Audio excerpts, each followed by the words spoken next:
Hello, hello, my ambitious women. How are you this Tuesday? So, I'm just going to say it. It's a long day. It has been a long day getting to right now. And I'm very happy to be here because, as usual, Training Tuesdays are the highlights of my day. And funny enough, today was a little bit of a day of negotiating some of the topic we're going to talk about tonight, which is teamwork and group projects. Today also though is the start of Aries season. So Aries energy, right, which is that fresh start, brand new energy. It's the youngest sign of the zodiac. It's all about new beginnings and things like that. And I was feeling that today, and I am an Aries, so this is my season. But it also exhausted me. And I think part of the reason it exhausted me is because we're coming out of Pisces season, which is the oldest sign of the zodiac, and their energy is very different than Aries energy. So that's as far into astrology as I'm going to go tonight. I'm also going to just note for you guys, especially for those of you who join me regularly, my tech setup is actually a little bit different tonight, and it's a little disconcerting. One of my monitors decided just not to work, and I'm very used to having multiple monitors. So we're functioning, but if I seem to be looking in different areas than normal as I either refer to a note or I'm looking at the comments for you guys, that would be why. My setup's just a little different tonight, and I am trying to get comfortable with that as we chat tonight. So tonight's topic: teamwork. Teamwork is dream work, right? Sometimes teamwork is the worst, right? We have all been, I believe, we have all been, and you can tell me in the comments if you haven't, we have all been in those group projects where there is somebody not pulling their weight. Sometimes there's more than one person not pulling their weight, and then you end up doing the extra work and the overtime work so that you don't get a bad grade. And we always go back to that argument because I care about my grade. So I've got to do the extra work because this person doesn't care about their grade, but they get to benefit from my hard work. And that always makes us cranky. And rightfully so. We should be cranky when that sort of thing happens, honestly. It is more frustrating when it happens professionally. When it happens in the work world, it's kind of the worst, right? Because it's that whole we are all adults and we should know better, but also the stakes are higher. The stakes are higher, the deadlines are less forgiving, and typically management doesn't care who did or didn't pull their weight. They just want the results. So I feel like it in the professional world, this still happens in the professional world, right? Because if somebody was, I forget, Joey the Slacker, is that what I called him? Something like that. Joey the Slacker in high school, they are Joey the Slacker at work. They are the king of delegation or kind of sloughing things off and saying they will, but they don't really. Like, that is not a habit that goes away unless somewhere along the way they've had a very hard lesson. So, so I have had some very trying projects in my career because group projects don't go away when we grow up. And in fact, in a way, as frustrating as they are, they're good training ground when you get them in grade school because you do realize dynamics of different people and different work styles, and it helps you get your head wrapped around that. But still not fun. Still cannot be fun. On the other hand, group projects can be amazing if you have an amazing team. So that's what we're going to talk about tonight. And hello, I see Joyce is here. It is lovely to see you. And happy spring. I am so happy about the fact that in the last 2 days, we here in Massachusetts have hit like 50 degrees. And last week when I talked to you, we had a nor'easter going on. We had a nor'easter going on. I had 2 feet of snow. It was incredible. And then over the course of the week, it froze. So literally out my back door, my dog, who usually has to go down a few stairs to get to the yard, could just walk straight out the door because the ice was frozen and he was just walking on ice. And he was not a fan, by the way. So, but today it's practically melted. I'd say 80 to 85% of the snow in my yard has melted away. So it's beautiful. It is spring. So welcome, guys. Welcome to spring. For those of you who have not joined us before, welcome to Training Tuesday.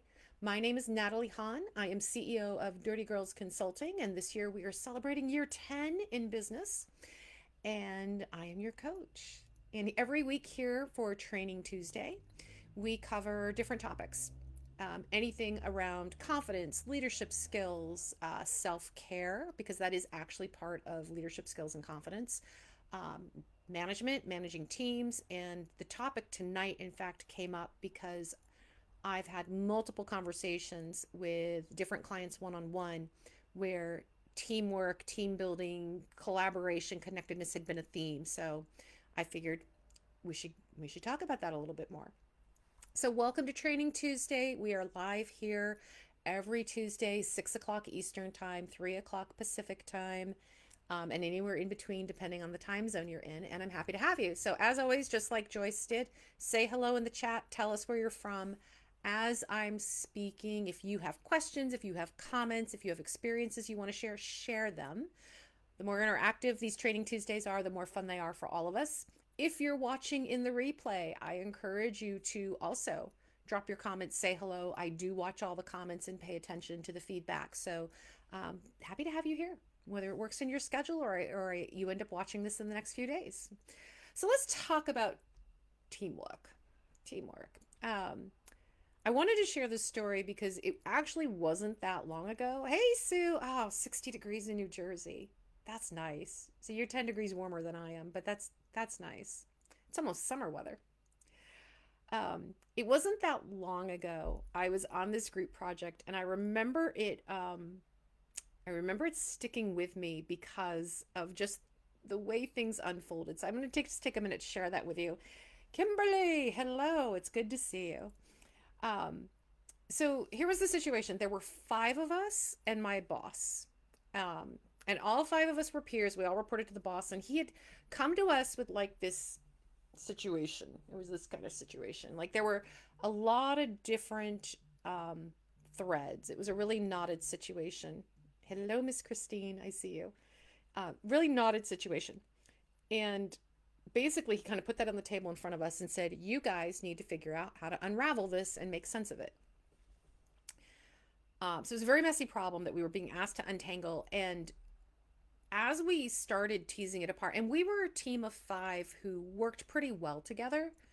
Um, but basically he kind of threw it in and said, you guys figure this out. And he walked away. And the five of us were left there sort of sitting and talking through kind of, we each had a strand in here that was knotted up.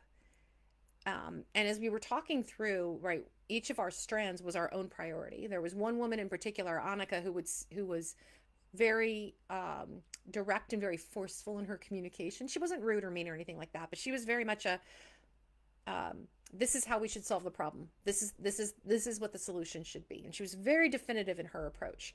And the thing was that her solution wasn't a terrible solution, but it didn't actually solve all the problems because her priority was a little bit different than our priority.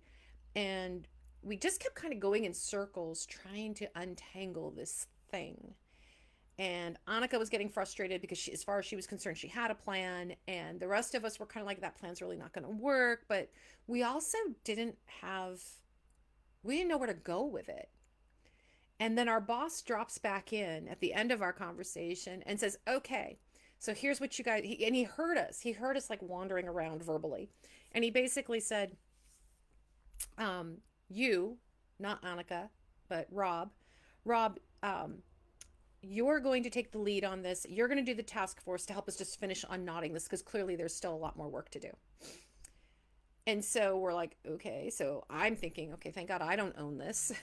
We all get off the phone and I immediately have an IM for Rob going, is it me or is this team project clear as mud? I just wrote back, yes, mud. And then he asked, will you be part of the task force? Absolutely not. I will not be part of that task force because I realized a few things. So we're gonna have fun with sevens tonight. We're gonna play with lucky sevens. So first of all, how many of you have been part of a group project that's been absolutely miserable? Absolutely miserable. Just drop a Y in the comments if you've been part of a group project before and it was miserable. And if you say no, I think you're lying because I think we've all been part of group project. Awesome. Yes, see, we have. So here's the thing.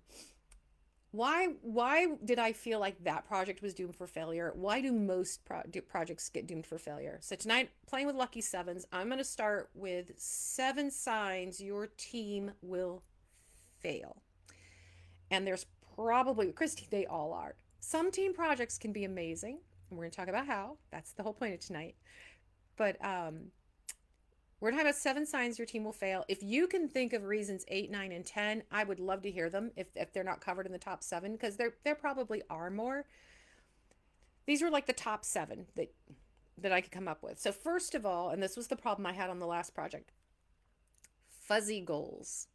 We knew we were solving a problem, but we actually weren't clear like what's the goal. The goal is solving the problem, but it's a big knotted complex thing, right? I need something more concrete. We need a clear goal that we all agree to. So the goal was fuzzy. Sign number 2, fuzzy roles. When he first lobbed that in at us and said, you guys solve this problem, there was no clear leader, no clear organizer.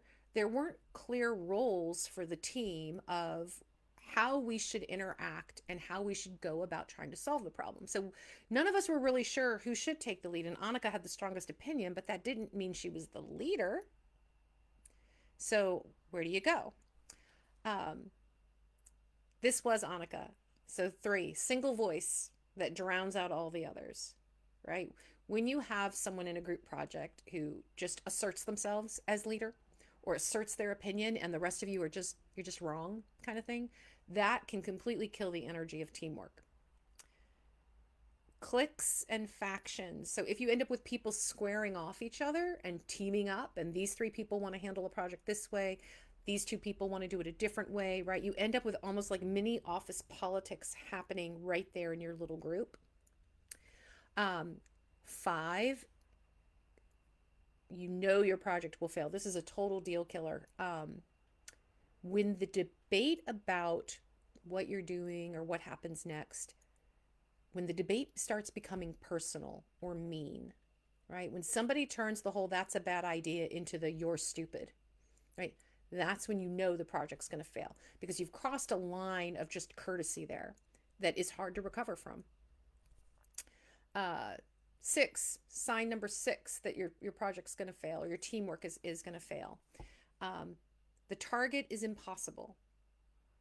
So maybe the goal is fuzzy, maybe it's not fuzzy, but maybe that goal is just, it's an impossible target. There's no way to hit that, right? So somebody comes in and says, you guys did $100 in revenue last month. This month, I want you to do $500 in revenue. And you're looking at each other going, how do we 5 times increase our output in 30 days? Not really reasonable. And 7 is 7. So sign number 1, fuzzy goals. Sign number 2, poorly defined roles. Sign number 3, one single voice drowns out all the others. Sign number 4, you've got cliques and factions developing. Sign number 5, it gets mean and it gets personal. Sign number 6, impossible targets. And sign number 7, no sense of humor. A team that can't just relax and laugh a little bit is going to be a very difficult team to work with for anybody. Because when there's humor involved, there is a sense of connection and a comfort level that's been established between team members. So I think for a long time, especially in corporate environments, we have underrated the value of connection between team members and why that's important. And as companies talked more and more in the last 10 years, really more and more about fit, humor is part of that. Fit is about, it actually fits a little bit too about what Christina's saying, which is what's the chemistry between the team members. Aside from, in addition to the chemistry, comes along respect, right? Professional courtesy, so things not getting personal, comes shared goals, shared vision, right? There has to be things that are in common.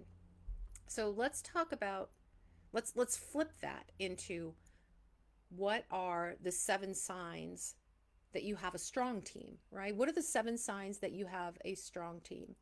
So number 1 is that the team understands the goal. There is a clear goal that has been clearly communicated and the team understands it. And 2, The team is motivated around a clear purpose. Now, the purpose might be hitting that goal, but there might be another purpose underneath it. The goal might be a revenue target. The goal might be hitting a deadline for a deliverable. So that's the outcome you're looking for. So we all know what that is, but that's not always the motivation for getting it done. So when a team is aligned around motivation, they've got a unified purpose, right? So depending on what your business is, your purpose could be delivering a certain service to your market. Your purpose could be delivering a certain product and making sure you deliver that on time. But the purpose is what unites you. It's because you believe in what you're moving forward on to hit that goal. So purpose is another thing I think it gets undervalued a lot. We assume that the purpose is to hit that revenue target. The purpose is to hit that deadline. That's your goal. That's your outcome. Your purpose is what's driving you to actually want to hit that goal. And it could be a variety of things. It could be personal pride. It could be because your purpose is around the entire team knows it's a high visibility project and they want to get the kudos around that, right? They want the recognition so that they're moving their career forward. Lots of things can be behind that purpose and that drive. Third sign that your team is a strong team is that they anticipate and expect that things are going to change. They are willing to accept that there will be changes and there will be challenges, and we're all going to have to figure out how to work through it together. And Kimberly says shared goals doesn't have to mean consensus. True. That's true. Shared goals don't always mean consensus, and and that's where actually the rest of this comes in, right? You can all have the same goal, and you may not have. And Kimberly, if I'm speaking to this the wrong way, feel free to clarify. You may not have consensus on how to hit that goal, and that's why the whole point of teamwork is, well, if you have a shared goal and you have a shared purpose, you're all motivated by the same passion, even, or related motivations to hit that goal. Now let's start navigating the rest of this, right? So one is you expect the challenges. Not everybody's going to agree. You expect there might be changes. Information you get may change during the course of the project. 4, sign number 4 that you've got a good team. They navigate conflict well. There's a good framework for how you're going to deal with conflict, and that is something that we can talk about. So Kimberly says exactly. Differing ideas can get acorns of the goal line or across. Exactly. There's not just one way to do things, right? So that flexibility to accept that there are other ideas and other ways to hit the same end result allows you the flexibility to decide what is truly the best way, not just to hit the goal, but what's the best way for this team to operate. So the team understanding how to navigate conflict, understanding that there will be challenges and changes, which means they need to be flexible.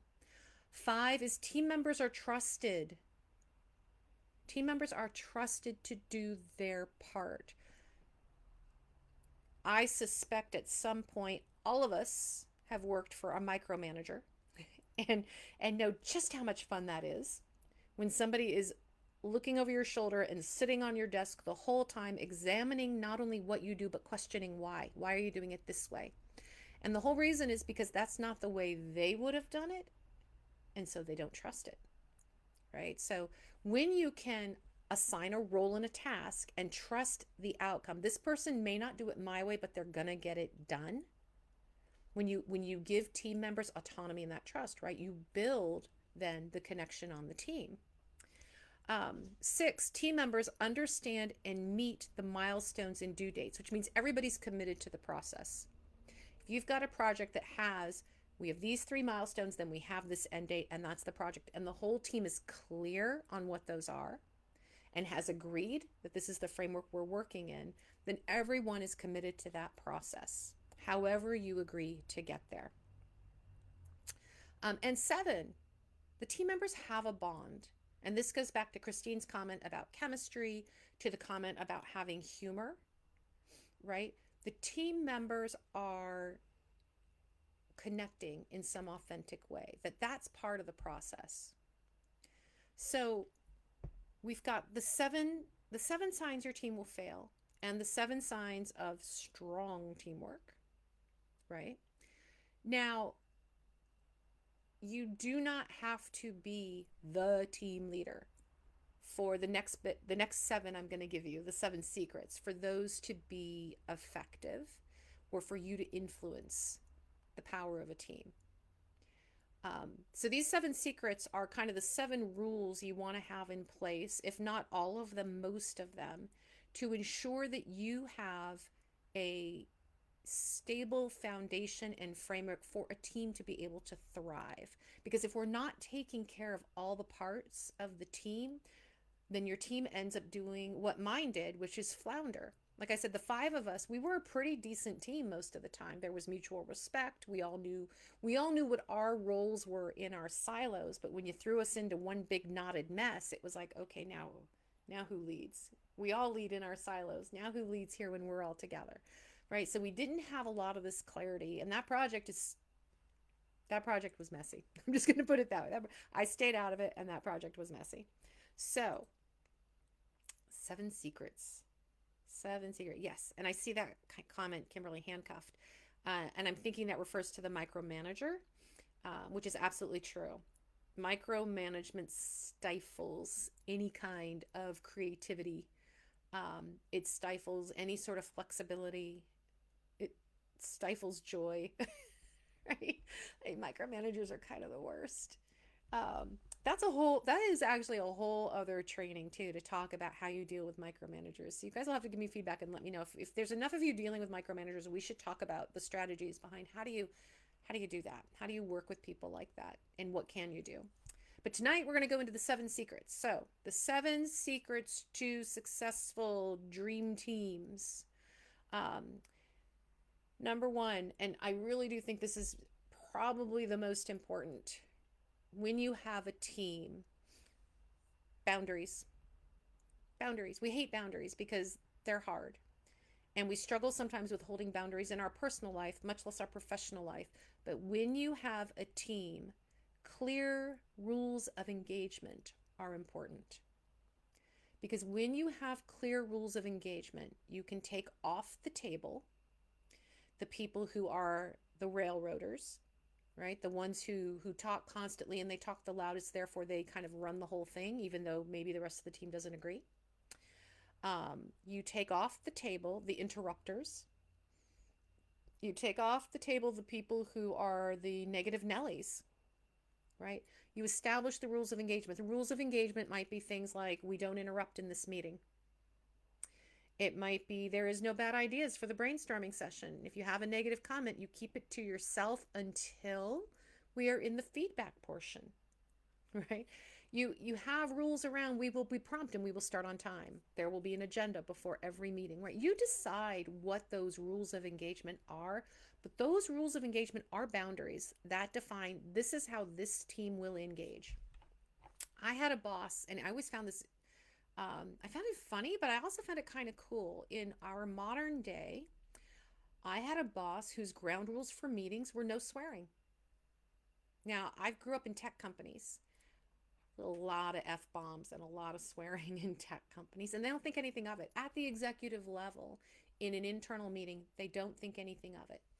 External meetings tended to be more conservative, but internal meetings, definitely all over the place. And I had one boss his rule was, when we are meeting internally, there will be no swearing in this meeting. He didn't like it. He didn't want to hear it in his meetings. We all followed the rules, right? Because he defined it, he shared it, and he repeated it. We all knew the rules. I had another CEO whose rule was, if you are on time for the meeting, you are already late. We were expected to show up 5 minutes early so that we could all get settled and we could get the chit chat out of the way, and the meeting started when the meeting started, which also meant, interestingly enough, that all of our meetings were 50 minutes, not an hour. We started on time and we ended early so that people who had a next meeting had time to get to their next meeting. So it was interesting. So secret number one, boundaries. Know what the boundaries are going to be for how you're going to run the team meetings. Work with the team leader to define, we really should have some rules of engagement. Secret number 2, assign the roles. And I alluded to this earlier, right? We didn't know who was the leader. You really do in a team situation. It really does help to have clearly defined roles.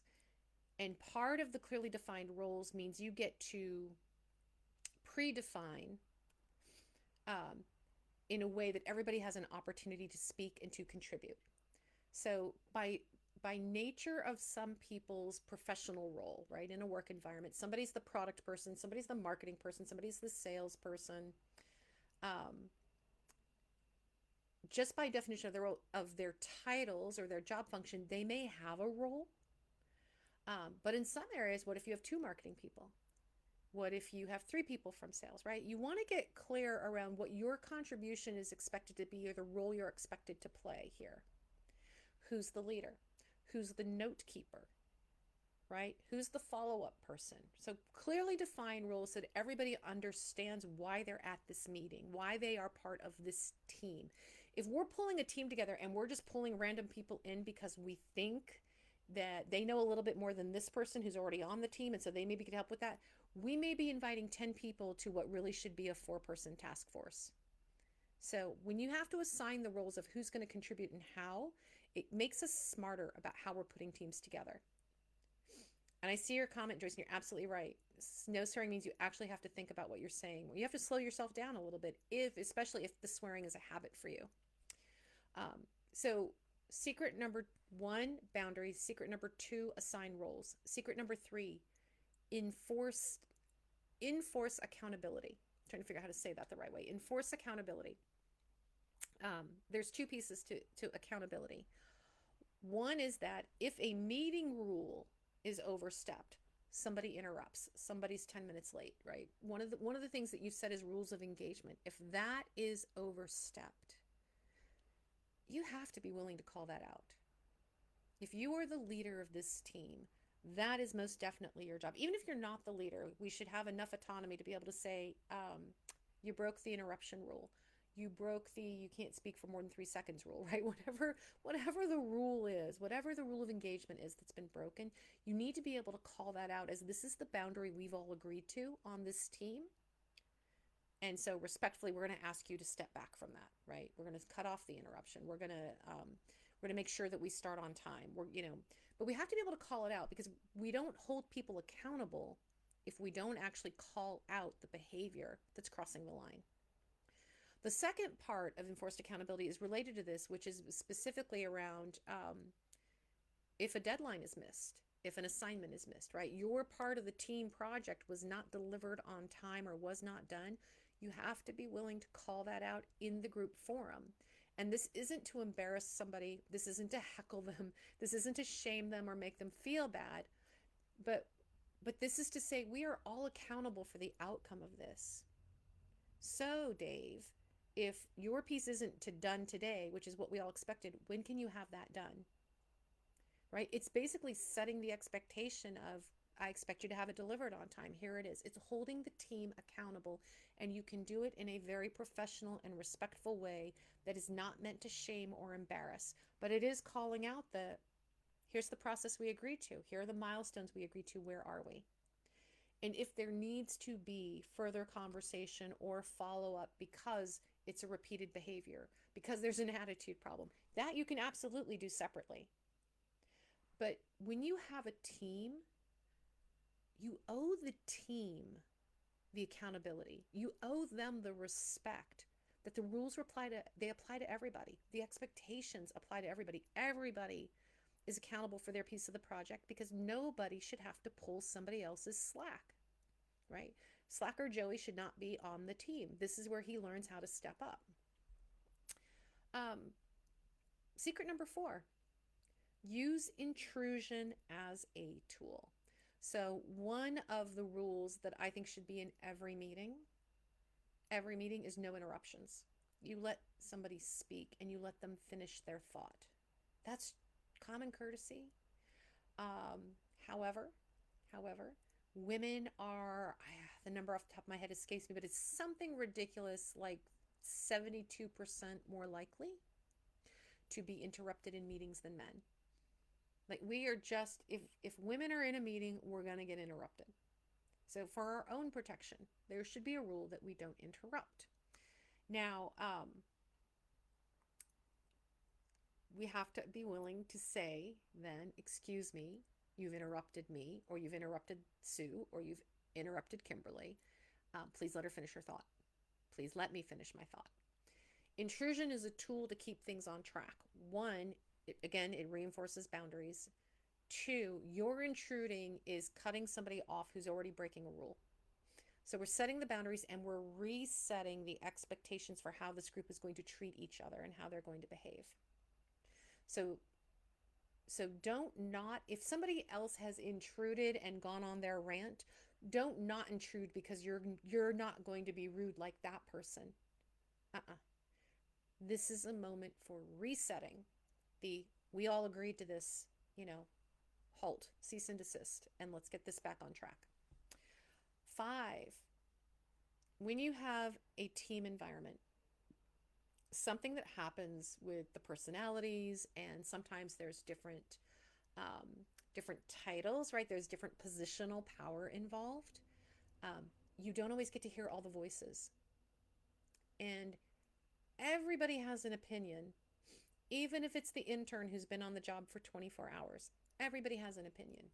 So one of the secrets to successful teams, especially when you have a mixed team, is ask the most junior person in the room to speak up first. The beauty of that, aside from them stammering and being embarrassed, which can happen, but again, if you're creating a safe space, you've agreed to the ground rules, you're enforcing the ground rules. So if you've created a safe space, it should be safe for even the intern who knows nothing to speak up with their opinion. So aside from their shuffling or embarrassment or their hemming and hawing, what you get is an unvarnished thought that is not filtered through what their boss thinks, that is not filtered through what they already heard 4 other more senior people who know better doing, but allows them to present a fresh perspective and a fresh idea without the judgment. They have no idea if it's a great idea, a bad idea, if they're just being naive, and that's okay. The whole point of these new ideas and these fresh perspectives is exactly that. On a team, it's to get the new perspective. So consider asking the most junior member of the team to go first, and go in that order. The other thing to consider, secret number 6 to consider, is timed responses. If you have 1 or 2 people or more on the team who love the sound of their own voice and like to wax poetic, then you might consider setting up a boundary, setting up a rule of engagement that says, for this portion of the discussion, everybody gets 90 seconds, 2.5 minutes to say their piece, to vent their opinion, and then we move on to the next person. Timed responses are brilliant ways to cut off the more loquacious and to guarantee uninterrupted time for anyone else who might be a little more shy or a little more introverted. Everybody gets their say. Everybody gets equal amount of time. This is how they do it in Congress. This is how we should do it. And secret number 7. So let's see. We've got, I just want to make sure I got my list here. We've got boundaries as secret number 1, assigning roles as secret number 2, enforcing accountability. I know that's uncomfortable, but it's so important as a leader that we do that. Using intrusion or interruption as a tool. Asking the most junior person first, that's 5. 6, consider timed responses. And secret number 7, create thinking partners.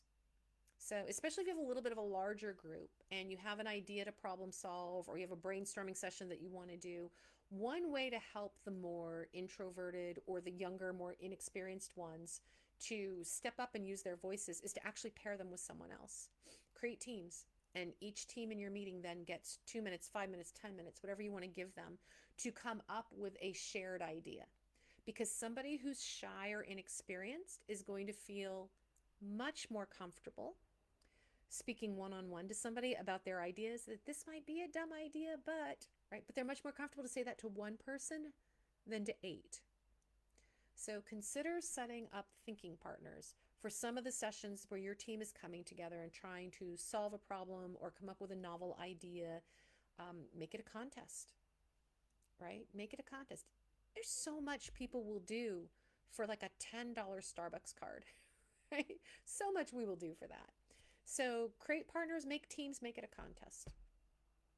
Okay, so that's what you have for your 7 secrets to working with teams: boundaries, roles, accountability, intrusion as a tool. Intrusion is just a different way of saying interrupting. um, Ask the most junior person first, consider timed responses, and create thinking partners. The whole point is creating a safe space where everyone has an opportunity to participate on equal footing, where you create opportunities for people to create bonds that help them work better together so that you get to that high performance team. You get to that teamwork is dreamwork mode, which when you have a high performance team that really gels and that has that mutual respect and has fun doing their jobs, even if the project is a little bit gnarly, that's okay. That's okay. Uh, People will work hard even on really tough projects, and they will have a good time doing it when they know they can trust the team. And everything that I just outlined for you was all about how do we build trust around the team concept, around each individual team members, and around the team as a whole. All right, so that is Training Tuesday for tonight, my friends. Thank you for joining me tonight. If you would love to talk more about teamwork or your team management style and how you're leading teams, or where and how imposter syndrome pops up when you're leading teams, because it happens, drop the word, you know what, drop the word coffee. We're gonna do a coffee chat. Those of you who've been around know I call it a dirty girl mini dig. It's a 15-minute coaching call. It's also sometimes I just call it a virtual coffee. We're gonna chat for 15 minutes. We're gonna focus on you, the challenge that you're trying to work through. We're gonna get you to a next action step, and more than likely, I will be having a cup of coffee while we have this conversation because that is my drink of choice. So drop the word coffee in the comments if you would like to schedule a free coaching call, free coffee chat, 15 minutes. Let's help you work through your dream work, teamwork challenges, or your imposter syndrome challenges. But let's make that happen. All right, enjoy the rest of your Tuesday night. As always, been a pleasure. I hope you ladies have a phenomenal week, and I will see you next week.